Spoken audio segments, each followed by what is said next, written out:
ఒకసారి హాస్పిటల్లో కూడా ఒకసారి చూడండి, ఒకసారి 90 మంది పిల్లలు ఇక్కడ జాయిన్ అయ్యారు. మధ్యాహ్న భోజనం పథకం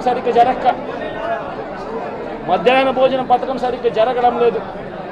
పిల్లలు కనీసం బ్యాగుల సప్లై కూడా సరిగ్గా జరగడం లేదు. ఇచ్చేటోడు ఎవడు ఇవ్వడం లేదు సరిగ్గా ఏది వ్యవస్థ అనేది ఏది సరిగ్గా జరగడం లేదు. వ్యవస్థను గాడిలో పెట్టండి. మీరు ప్రజలు మిమ్మల్ని ఏదైతే ఓటు వేశారో ఒక కారణం చేత మీరు ప్రజలు 10% మంది ఓట్లు, మాకు రావాల్సిన 10% మంది ఓట్లు మీకు వైపు డ్రిఫ్ట్ అయ్యాయి అని అంటే కేవలం మీరు చేసిన మోసపూరిత వాగ్దానాల వల్ల డ్రిఫ్ట్ అయ్యాయి. ప్రజలు మీ దగ్గర నుంచి ఎక్స్పెక్ట్ చేస్తూ ఉన్నారు. రైతులు అల్లాడిపోతూ ఉన్నారు, రైతు భరోసా అందక. పిల్లలు అల్లాడిపోతూ ఉన్నారు, పిల్లలు బడులు స్టార్ట్ అయ్యాయి కానీ తల్లులకు అమ్మఒడి కార్యక్రమం ద్వారా వస్తూ ఉన్నది రావడం లేదు.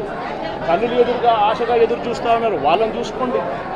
అక్క చెల్లెమ్మలకి ఇస్తామన్నారు నెల 1500 రూపాయలు, అది ఇచ్చే కార్యక్రమం చూసుకోండి.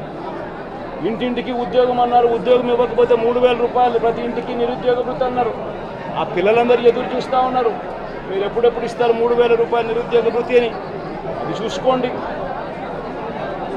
ఇటువంటి ఏవి కూడా మంచి కార్యక్రమాలు ఏవి కూడా చేయకుండా రాష్ట్ర వ్యాప్తంగా భయాందోళన మాత్రమే క్రియేట్ చేసే దుర్బుద్ధిని చేసే దుశ్చర్యను ఆపండి అని మరొకసారి హెచ్చరిస్తూ చెప్తా ఉన్నాం.